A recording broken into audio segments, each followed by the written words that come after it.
Episode 90۔ Gloria بے چینی سے کمرے میں ٹہل رہی تھی۔ مجھے دیکھتے ہی وہ پھٹ پڑی۔ تم بعض اوقات بہت تکلیف دہ ہو جاتے ہو کامران، خود کو عقل کل سمجھنے لگتے ہو۔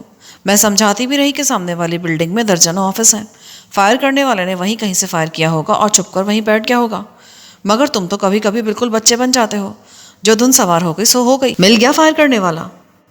تم بول چکی، ابھی مزید بولو گی؟ اتنی ڈانٹ ڈپٹ تو سگی بیویاں تک نہیں کرتی۔ میں اگر چلا بھی گیا تھا تو کون سی قیامت آ گئی تھی؟ 2 دفعہ کوئی کیپٹن عابد ہے، اس کا فون آ چکا ہے۔ 1 دفعہ کوئی کرنل صاحب بھی تم سے بات کرنا چاہ رہے تھے۔ 2 دفعہ کسی اجنبی شخص کا فون آیا تھا۔ میں نے اس سے نام پوچھنے کی کوشش کی تو اس نے صرف اتنا بتایا کہ مجھے تیمور کے سلسلے میں کامران سے کچھ بات کرنی ہے، اور لائن کاٹ دی۔ چلو اب میں آ گیا ہوں، ان سب لوگوں سے بات کر لوں گا۔ تمہاری اطلاع کے لیے عرض ہے کہ میں نے حملہ آور کو پکڑ لیا ہے۔ اسے موسیٰ خان کے ایک آدمی نے میرے قتل پر مامور کیا تھا۔ اگر تم عین وقت پر مجھے تکیہ نہ مارتی تو ابھی یہاں میری لاش پڑی ہوتی اور پولیس تم سے جرا کر رہی ہوتی، یا تم میری لاش چھوڑ کر فرار ہو گئی ہوتی۔ مگر موسیٰ خان کو کیسے پتا چلا کہ ہم اس ہوٹل میں مقیم ہیں؟ تم نے اگر اس آدمی کو پکڑ لیا تھا تو اس سے پوچھا نہیں کہ یہاں کا ایڈریس اسے کس نے دیا؟ ظاہر ہے اسے یہ ایڈریس موسیٰ خان کے آدمی نہیں دیا ہوگا۔ اب وہ اس سے یہ پوچھنے سے تو رہا کہ حضور جس پتے پر آپ مجھے بھیج رہے ہیں وہ آپ کو کہاں سے ملا؟ گلوریا ہنسنے لگی۔ تو وہ آدمی اس وقت ہے کہاں؟ کیا تم نے اسے ٹھکانے لگا دیا؟ وہ آدمی اس وقت؟ اچانک ٹیلی فون کی گھنٹی بجنے لگی۔ اب تم ہی ریسیو کرو، گلوریا منہ بنا کر بولی۔ میں نے آگے بڑھ کر فون اٹھا لیا۔ دوسری طرف ناظم تھا۔ ہیلو ناظم، تم کہاں سے بول رہے ہو؟ میں ایک پرائیویٹ ہاسپٹل سے بول رہا ہوں۔ تیمور اور عرفان کا کیا حال ہے؟ اب ان کی طبیعت بالکل ٹھیک ہے۔ ویسے تم یہاں آ جاؤ تو اچھا ہے۔ مجھے ایڈریس بتاؤ، میں ابھی پہنچتا ہوں۔ تم ایسا کرو کہ… وہ کچھ کہتے کہتے رک گیا، پھر بولا، تمہارے پاس گاڑی تو ہے نا؟ نہیں یار، اس وقت میرے پاس گاڑی نہیں ہے۔ اچھا تو پھر تم میرا انتظار کرو، میں آ جاتا ہوں، میرے پاس گاڑی ہے، تم بس ہوٹل کے لانچ میں پہنچو، میں بھی پہنچ رہا ہوں۔ یہ کہہ کر اس نے سلسلہ منقطع کر دیا۔ کیا حال ہے تیمور کا؟ وہ تمہیں کیوں بلا رہا ہے؟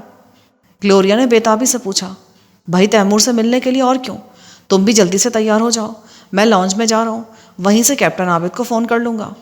اور ہاں، ذرا احتیاط رکھنا، یہ جگہ موسیٰ خان کے علم میں آ چکی ہے، وہ 1 دفعہ قاتلانہ حملہ کرا سکتا ہے تو دوسری دفعہ بھی کرا سکتا ہے۔ میری فکر مت کرو، میں ہر معاملے میں اور ہر وقت محتاط رہتی ہوں۔ میں نے لانچ میں پہنچ کر ادھر ادھر نظر دوڑائی۔ ناظم ابھی تک نہیں پہنچا تھا۔ میں نے استقبالیہ کاؤنٹر سے کرنل صاحب کا نمبر ملوایا۔ دوسری طرف سے فوراً کسی نے ریسیور اٹھا لیا اور کرنل صاحب کی بھاری آواز گونجی۔ ہیلو، میں…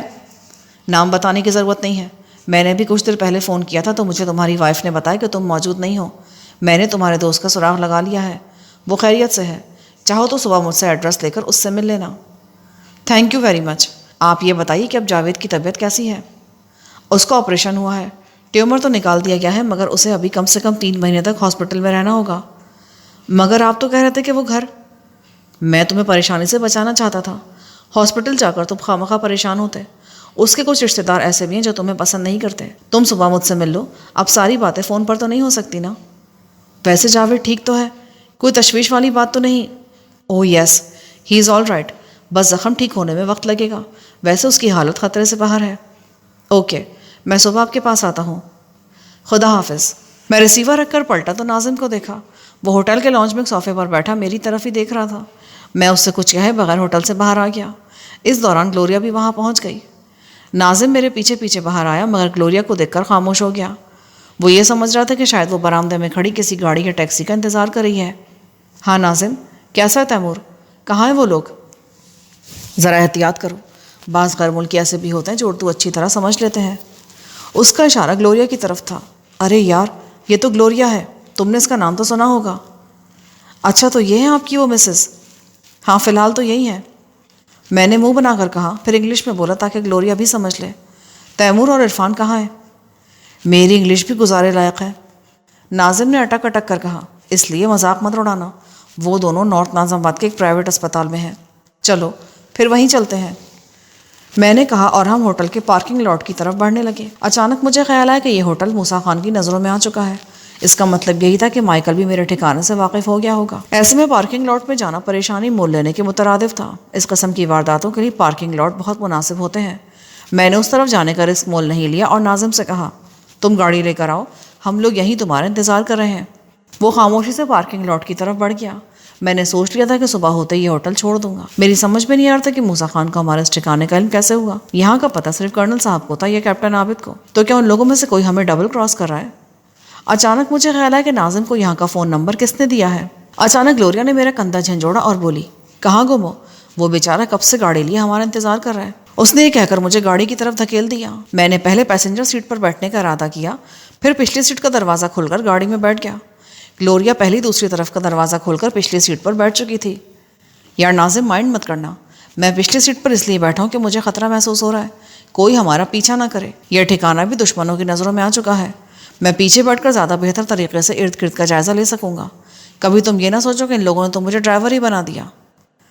تم بولتے ہو تو پھر بولتے ہی چلے جاتے ہو۔ اگر خطرے والی بات ہے تو تم میری طرف سے گاڑی کی چھت پر بیٹھ جاؤ، میں بالکل مائنڈ نہیں کروں گا۔ ویسے تم نے بتا کر اچھا کیا، اب میں ایسے راستوں سے گزروں گا جہاں ٹریفک کم یا نہ ہونے کے برابر ہو، اس طرح ہمیں تعاقب کا علم ہو جائے گا۔ پہلے تم ایک بات بتاؤ، تمہیں کیسے پتہ چلا کہ ہم یہاں ٹھہرے ہوئے ہیں؟ صبح میرے پاس ایک نوجوان آیا تھا، وہ اپنا نام عابد بتا رہا تھا۔ اسی نے مجھے بتایا کہ کامران اور گلوریا اسی جگہ ٹھہرے ہوئے ہیں۔ وہ تو اصل میں تیمور اور عرفان کے بارے میں پوچھنے آیا تھا، میں سمجھا کہ آپ کا کوئی ساتھی ہوگا۔ میرا ساتھی ہوتا تو مجھے علم نہ ہوتا کہ تیمور اس وقت کہاں ہے، میں نے ہنس کر کہا۔ ناظم ایک دم سنجیدہ ہو گیا۔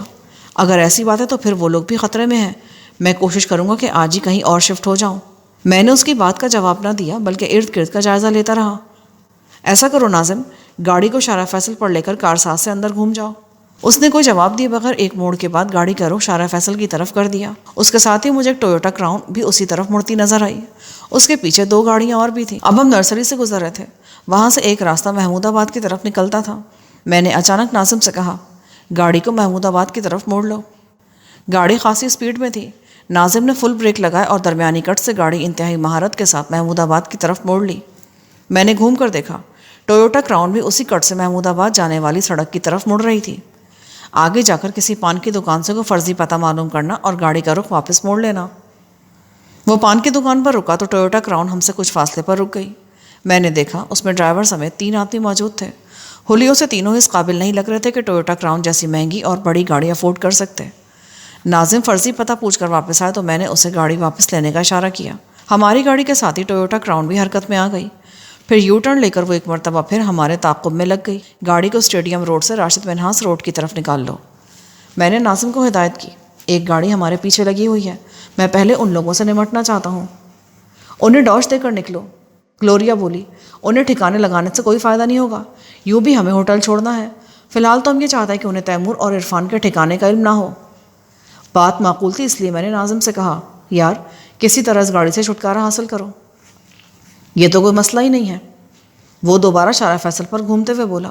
پھر اس نے ٹیپو سلطان روڈ سے گاڑی موڑی اور کئی گلیوں میں چکر لگانے کے بعد ایک دم شہید ملت روڈ پر آ کر گاڑی دوبارہ شارع فیصل کی طرف لے گیا۔ اس دوران میں ٹویوٹا کراؤن کہیں گم ہو چکی تھی۔ کارساز سے اس نے گاڑی پھر اندر کی طرف گھمائی اور فل اسپیڈ میں روانہ ہو گیا۔ ہم 10 منٹ بعد نارتھ ناز آباد کے اس ہاسپٹل میں موجود تھے جہاں تیمور اور عرفان ایڈمٹ تھے۔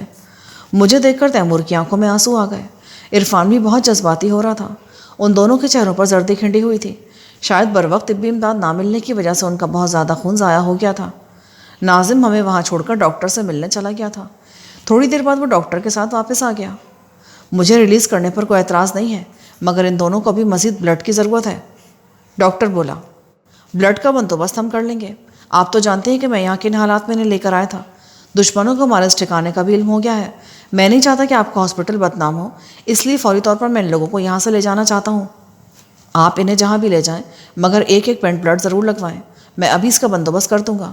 میرا کوئی کمپاؤنڈر یا نرس یہ کام کر لے گی، آپ صرف اسے یہاں کر لے جائیے گا۔ تھینک یو ڈاکٹر، ہم ابھی اور اسی وقت یہاں سے جانا چاہتے ہیں، آپ پلیز ہمارا بل بنا دیجیے۔ بل کی ادائیگی بھی منع کرنے کے باوجود ناظم نہیں کی۔ یوں بھی میری ذاتی رقم تو اس گاڑی کی ڈکی میں تھی جو عابد لے گیا تھا۔ میں نے فیصلہ کر لیا تھا کہ اب میں اپنے نئے ٹھکانے سے نہ عابد کو آگاہ کروں گا نہ کرنل صاحب کو۔ مگر نیا ٹھکانہ کون سا ہونا چاہیے؟ بار بار یہی سوال مجھے پریشان کر رہا تھا۔ ناظم نے تیمور اور عرفان کے استعمال کی دوائیں اور دوسری چیزیں سمیٹ لی تھیں۔ میں نے اس سے پوچھا، اب ہم کہاں جائیں گے؟ میری نظروں میں تو فی الحال کوئی جگہ نہیں ہے جہاں ہم سکون سے رہ سکیں۔ اس کی تم فکر مت کرو، ایسی جگہ میری نظروں میں ہے۔ ہم اس وقت کراچی کے کسی پسماندہ اور گنجان آباد علاقے میں زیادہ محفوظ رہیں گے۔ میرے ایک دوست کا مکان کھوکھرا پار میں ہے۔ کھوکھرا پار؟ وہ تو شاید بارڈر کے پاس ہے نا؟ تیمور ہنسنے لگا۔ اس میں ہنسنے والی کیا بات ہے؟ کیا میں نے کوئی لطیفہ سنایا ہے؟ کامران، تم کراچی میں کتنے عرصے سے رہ رہے ہو؟ تیمور نے پوچھا۔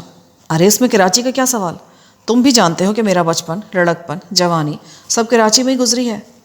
اور تمہیں یہ بھی نہیں معلوم کہ کھوکھرا پار کراچی کی ایک بستی ہے؟ یہ بستی چھوٹے چھوٹے مکانوں پر مشتمل ہے اور ملیر کے علاقے میں ہے۔ اچھا ٹھیک ہے، مجھے نہیں معلوم تھا۔ چلو اب اٹھو، ناظم نے کہا۔ تیمور تو اپنے پیروں پر چل سکتا ہے، مگر عرفان کے لیے اسٹریچر لانا پڑے گا۔ نہیں، میں بھی تمہارے سہارے سے چل دوں گا، عرفان نے کہا۔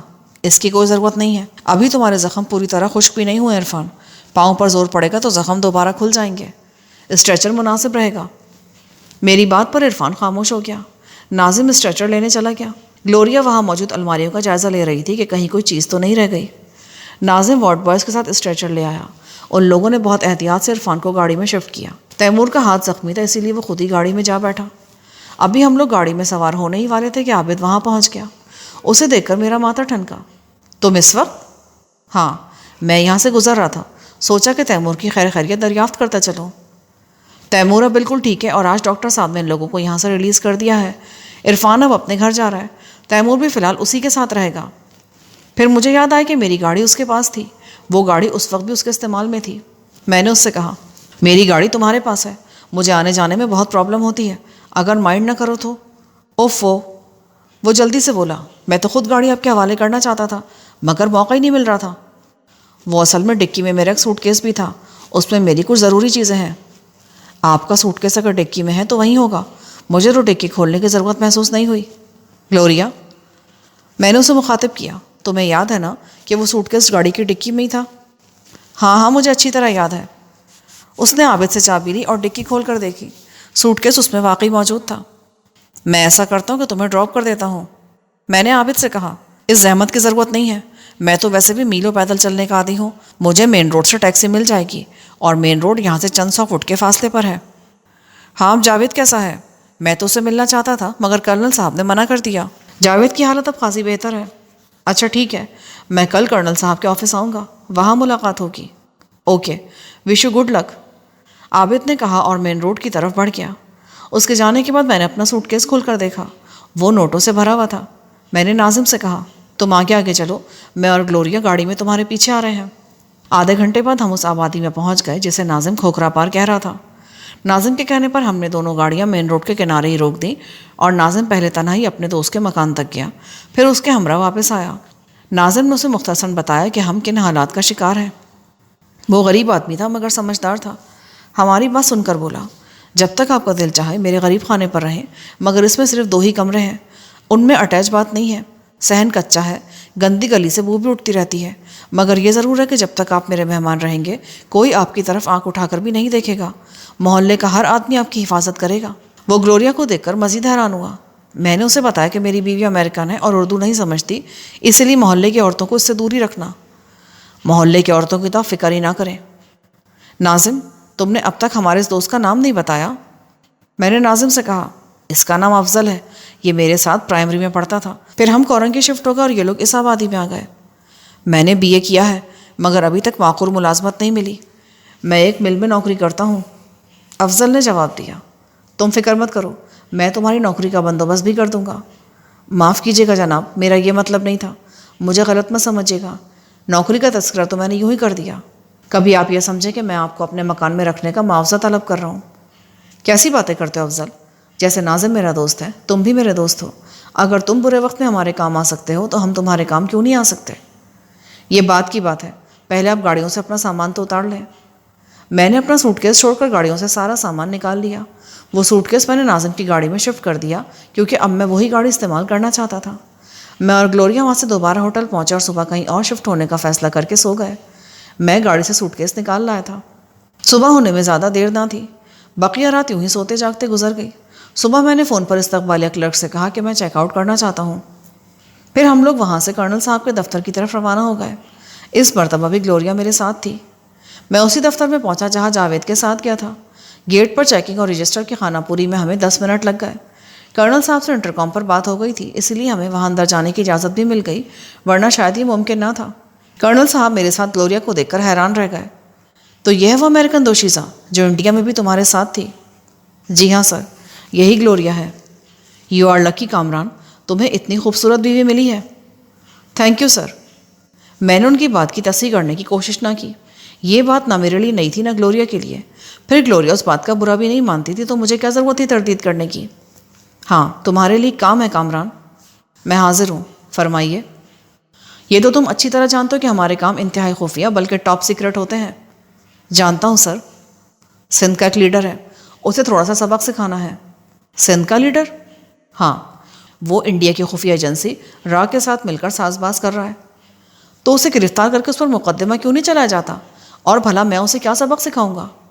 اتنے بچے تو تم بھی نہیں ہو کامران, یا پھر خود کو بھولا بھالا اور معصوم ظاہر کرنے کی کوشش کر رہے ہو؟ ایسی کوئی بات نہیں ہے سر, مگر مجھے معاملے کی نوعیت کا علم ہوگا تو میں کوئی کارروائی کروں گا نا. کیا اتنا کافی نہیں کہ وہ شخص را کے ساتھ مل کر سازش کر رہا ہے ملک کے خلاف؟ کرنل صاحب کا پارا چڑھ گیا. میں نے کب کہا کہ یہ بات ناکافی ہے؟ مگر مجھے یہ تو بتائیں کہ مجھے کرنا کیا ہے. کیا اسے قتل کر دوں؟ اگر آپ یہ چاہتے ہیں تو میں یہ بھی کر دوں گا, مگر پہلے مجھے اس بات کا مکمل ثبوت فراہم کریں کہ وہ واقعی ملک کے خلاف سازش کر رہا ہے, یا پھر مجھے اپنے طور پر ثبوت حاصل کرنے کا موقع دیں. میں اسے ایسا سبق سکھاؤں گا کہ وہ تعمر یاد رکھے گا, بلکہ وہ کیا اس کی اولاد بھی یاد رکھے گی. کرنل صاحب ہنس پڑے. سوری بوائے, میں تمہیں آزما رہا تھا. تم تو واقعی میچور ہو گئے ہو. تمہاری جگہ کوئی اور ہوتا تو فوراً یہ کہتا کہ مجھے اس لیڈر کا ایڈریس بتائیں, میں اسے ابھی سبق سکھاؤں گا. میں آپ سے پہلے ہی کہہ چکا ہوں کہ کام کرنے کا میرا اپنا انداز ہے. میں حکم کا غلام یا کسی وڈیرے کا مزارہ نہیں ہوں کہ اس کی بات سنتے ہی اس پر عمل کرنے دوڑ جاؤں گا. جب تک میرا ذہن کسی بات کو قبول نہ کرے میں کوئی ایکشن نہیں لیتا. ویسے یہ بتائیے کہ میرے ہوٹل کا آپ کے علاوہ اور کس کو علم ہے؟ اس بارے میں صرف عابد اور جاوید جانتے ہیں. کیوں, کوئی خاص بات؟ جی ہاں, کسی نے مجھے بے آواز رائفل سے فائر کر کے قتل کرنے کی کوشش کی تھی. کل جب ہم ہوٹل سے نکلے تو ایک گاڑی مسلسل ہمارا پیچھا کر رہی تھی. میری سمجھ میں نہیں آتا کہ وہاں میرے قیام کا علم اور کسی کو کیسے ہو گیا. کرنل صاحب گہری سوچ میں ڈوب گئے. کچھ دیر بعد وہ بولے, تم جانتے ہو کامران کہ میں ریٹائر ہو چکا ہوں. آپ ریٹائر ہو چکے ہیں؟ ہاں, اب آرمی سے میرا کوئی تعلق نہیں. نئی حکومت نے راہ کی سرگرمیاں روکنے کے لیے نئی فورس قائم کی ہے تو مجھے دوبارہ طلب کیا گیا ہے. میں کرنل ضرور ہوں مگر ریٹائرڈ کرنل. لیکن راہ سے نمٹنے کے لیے تو ملک میں پہلے سے بہت سی ایجنسیاں موجود ہیں. ملٹری انٹیلیجنس ہے, ISI ہے, سینٹرل انٹیلیجنس بیورو ہے, اور ہاں وہ سب موجود ہے. مگر حکومت یہ چاہتی ہے کہ ایسے لوگوں سے کام لیا جائے جو ہر طرح سے ٹرینڈ بھی ہوں اور کسی سرکاری ادارے سے ان کا کوئی تعلق بھی نہ ہو. مگر کیوں؟ ایک تو تم بحث بہت کرتے ہو, بس تم میں اور ایک فوجی میں یہی فرق ہے. میں آپ کو پہلے بھی بتا چکا ہوں کہ میں جب تک مطمئن نہ ہو جاؤں کوئی بھی کام کرنے کی حامی نہیں بھروں گا. جب میں آپ کے لیے کام کر رہا ہوں تو مجھے سب کچھ معلوم ہونا چاہیے. تم ہمارے ساتھ مستقل کام نہیں کرو گے. ضرورت پڑنے پر تمہیں کال کیا جائے گا. وہ بلاوا میری طرف سے بھی ہو سکتا ہے, CMLA کی طرف سے بھی, IG کی طرف سے بھی, اور سول انتظامیہ کی طرف سے بھی. سمجھے؟ میں اب بھی نہیں سمجھا. تم اتنے کن ذہن نہیں ہو کامران. تم باقاعدہ سرکاری ملازم نہیں ہوگے مگر حکومت تم سے کہیں بھی کام لے سکتی ہے. سوری سر, میں نے اٹھتے ہوئے کہا. میں ایسا کوئی کام نہیں کرنا چاہتا جس میں میری آزادی ختم ہو جائے. میں آپ کو پہلے ہی بتا چکا ہوں کہ اپنے طور پر میں کام کرنے کا عادی ہوں. یوں تو میں بالکل پابند ہو کر رہ جاؤں گا. کبھی ادھر سے بلاوا, کبھی ادھر سے کال, پھر جواب دہی کہ فلاں آدمی کو پریشان کیوں کیا, فلاں پر دباؤ کیوں ڈالا, فلاں کیس میں اتنا جارحانہ انداز اختیار کیوں کیا. چلو گلوریا, ان لوگوں سے ڈیل نہیں ہو سکتی. کرنل کا چہرہ غصے سے لال ہو گیا. یہ مت بھولو مسٹر کامران چودھری کہ تم پر قتل, ڈکیتی, اغوا اور منشیات فروشی کے 82 کیسز ہیں. اگر تم عدم ثبوت کی بنا پر پھانسی کے پھندے سے بچ بھی گئے تو یہ مقدمات بھگتاتے ہوئے تمہاری بقیہ زندگی جیل میں گزرے گی. آپ مجھے بلیک میل کر رہے ہیں؟ Shut up. تم ایک 3rd کلاس مجرم, اسمگلر, قاتل مجھے بلیک میلر کہہ رہے ہو؟ مجھے یعنی کرنل صدیقی کو بلیک میلر کہہ رہے ہو؟ یو. وہ شاید مجھے انگلش میں کوئی گالی دیتے دیتے رک گیا. آئی ایم سوری سر, مگر میں آپ لوگوں کے ساتھ کام نہیں کر سکتا. مت بھولو کامران کہ میں ابھی اور اسی وقت تمہیں گرفتار کرا سکتا ہوں. تمہاری گرفتاری پر اب بھی انعام ہے. تو مجھے کرا دے گرفتار اور لے لے انعام. مگر میری بھی ایک بات سن لیں, ابھی تک وہ جیل تعمیر ہی نہیں ہوئی جہاں مجھے قید کیا جا سکے. جب میں محسوس کروں گا کہ اب مجھ میں لڑنے کی سکت نہیں ہے تو میں اپنے ہاتھوں سے اپنا خاتمہ کر لوں گا یا کسی دشمن کی گولی سے مارا جاؤں گا. اگر چاہیں تو میری اس بات کو ابھی آزما لیں. یہ میرا وعدہ ہے کہ زندہ میں کسی بھی ایجنسی کے ہاتھ نہیں آؤں گا. چلے بلائیں اپنے گارڈز کو یا پولیس کو. میں نے آرام سے کرسی پر پھیلتے ہوئے کہا. ایک بات اور سمجھ لیں, جب کوئی شخص خود مرنے کا فیصلہ کر لے تو دوسرے کی زندگی بھی اس کے لیے کوئی اہمیت نہیں رکھتی. مرنے سے پہلے میں جتنے آدمیوں کو ٹھکانے لگا سکا لگا جاؤں گا. اوکے. کرنل نے اپنا غصہ ضبط کرتے ہوئے کہا، تم مجھے چیلنج کر رہے ہو؟ میں نے 3 جنگیں لڑی ہیں، مجھے دھمکیاں دے رہے ہو؟ اس نے فون اپنی طرف کھسکایا۔ میں ملٹری پولیس کو کال کر رہا ہوں، اب تم جانو اور تمہارا کام۔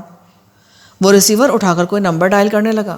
Wait a minute sir, Gloria اچانک بولی، پھر میری طرف گھومی۔